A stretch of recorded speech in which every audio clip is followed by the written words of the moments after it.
Halo teman-teman, kita ketemu lagi di channel Kebun Hijau DK. Semoga teman-teman semua dalam keadaan sehat dan bahagia. Mengubah kulit buah menjadi POC atau pupuk adalah hal yang sangat bermanfaat yang bisa kita lakukan. Tapi apakah benar kulit buah mempunyai manfaat bagi tanaman kita? Nah, kali ini saya akan mendemonstrasikan pembuatan POC berdasarkan pengalaman saya. Namun sebelum itu, silahkan teman-teman like dan subscribe channel ini. Dan bagi teman-teman yang sudah subscribe, terima kasih teman-teman semua, baik hati dan luar biasa.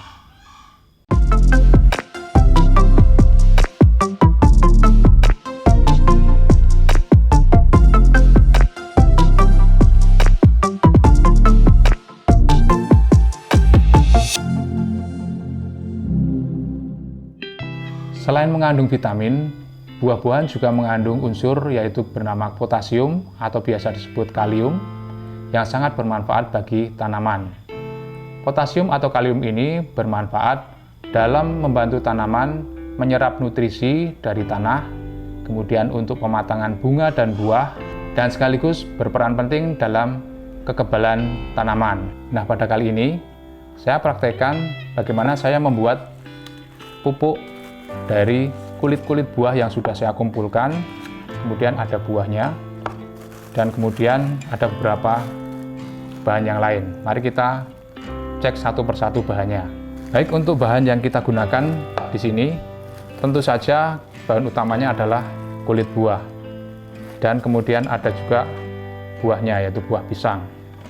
Di sini saya memakai ada kulit buah jeruk, ada naga, buah naga, kemudian ada juga lemon di dalam sana, kemudian kulit pisang, dan sekaligus buahnya. Jika teman-teman menghendaki pupuk yang lebih kaya dengan potasium, teman-teman bisa menggunakan pisang yang lebih banyak. Teman-teman semua bisa membeli pisang yang sudah tua atau sudah terlalu matang, kita bisa manfaatkan sebagai pupuk organik kita. Kemudian yang selanjutnya adalah molase. Molase di sini kita menggunakan antara 100 sampai 200 ml. Kemudian ada di sini adalah tanah, ini tanah biasa yang kita ambil di bawah pohon yang sudah ada lapukan dari daun-daun pohon itu. Kemudian kita tambahkan ini adalah Lactobacillus, yaitu Yakult atau bakteri asam laktat. Di sini juga bermanfaat bagi tanaman. Nah, manfaat dari Lactobacillus atau bakteri asam laktat adalah: 1. Sangat efektif untuk meningkatkan ruang pori pada tanah atau ventilasi tanah. 2. Meningkatkan kelarutan pupuk. 3. Dapat secara langsung mendorong pertumbuhan tanaman atau perkecambahan biji, serta mengurangi berbagai cekaman abiotik. 4. Akan menetralkan gas amonia yang dihasilkan oleh kompos yang belum matang yang kita terapkan. 5. Bersifat anaerobik kondisional, sehingga mereka juga dapat bertahan hidup dengan oksigen. 6. Melarutkan fosfat. Menggunakan bakteri asam laktat di tanah yang terakumulasi fosfat akan meningkatkan kapasitasnya untuk menyerap bentuk fosfat yang tidak larut dan membantu mengatasi gangguan garam akibat dekomposisi fosfat. 7. Berfungsi sebagai agen biokontrol yang efektif. Baru-baru ini, bakteri asam laktat telah terbukti efektif dalam mengendalikan berbagai fitopatogen bakteri. 8. Dapat meningkatkan ketersediaan unsur hara dari kompos dan bahan organik lainnya. Kemudian satu lagi yaitu toples yang berisi air. Ini yang saya gunakan adalah air dari air hujan. Kenapa menggunakan air hujan? Karena air hujan mengandung kesadaran yang rendah. Itu saja. Atau disebut soft water.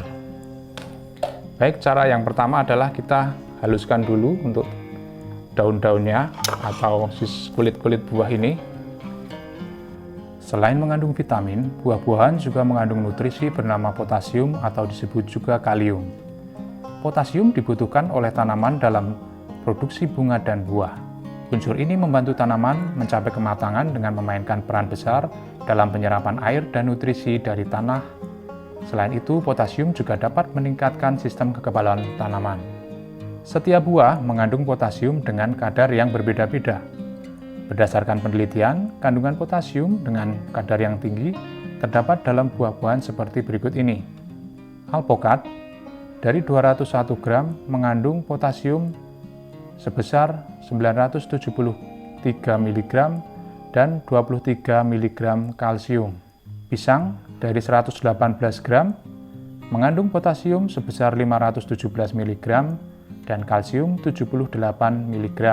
Timun Jepang atau zucchini dari 196 gram mengandung 512 mg potasium dan 31 mg kalsium. Mentimun dari 301 gram mengandung 442 mg potasium dan 48 mg kalsium. Labu dari 116 gram mengandung 404 mg potasium dan mengandung 33 mg kalsium. Mangga dari 165 gram mengandung 277 mg potasium dan 18 mg kalsium. Kalium atau potasium merupakan salah satu unsur hara primer yang dibutuhkan tanaman. Oke, untuk selanjutnya saya akan kita masukkan dulu molase sebanyak 100 sampai 200 ml. Ini saya gunakan 150 ml. Potasium bermanfaat untuk fotosintesis yang lebih baik, penyerapan air dan nutrisi, produksi bunga dan buah, menjadikan tanaman kuat dan kokoh, memperkuat sistem kekebalan tanaman, dan memastikan buah yang lebih besar dan lebih enak. Kapan menggunakan kulit buah sebagai pupuk tanaman? Tanda umum kekurangan kalium adalah ketika tanaman memiliki batang yang tipis, terkadang batangnya bisa goyah. Tanda lainnya adalah ketika tepi daun berubah warna menjadi coklat, kemudian mengering. Hal ini disebut klorosis. Hal ini terjadi ketika daun mulai mengering di bagian tepi, kemudian akhirnya menyebar ke bagian tengah daun. Pada titik ini, tanaman mulai merontokkan daunnya.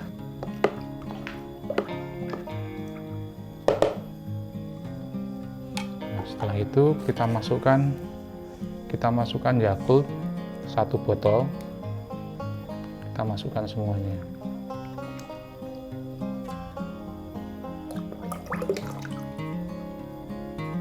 Ya. Setelah itu kita masukkan tanah sekitar setengah genggam.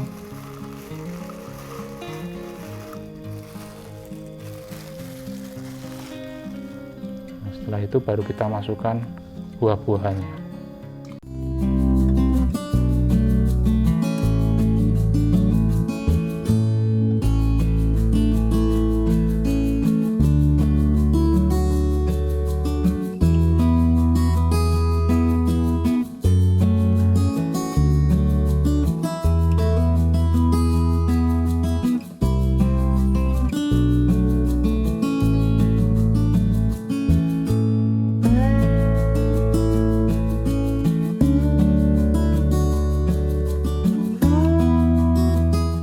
Nah, buah-buahan ini sudah kita masukkan semua, kulit buah-buahan. Ini ada bit, ada buah naga, ada jeruk, ada pisang.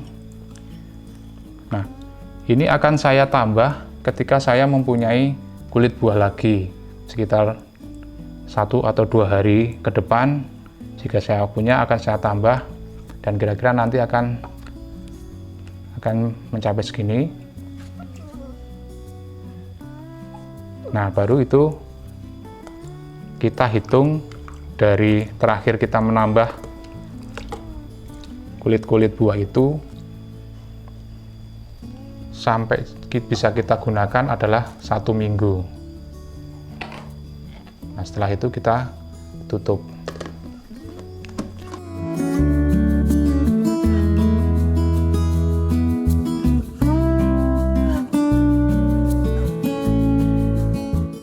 Kita tutup yang rapat supaya tidak ada serangga yang masuk atau ada telur-telur yang menetas di dalam seperti maggot dan lain-lain.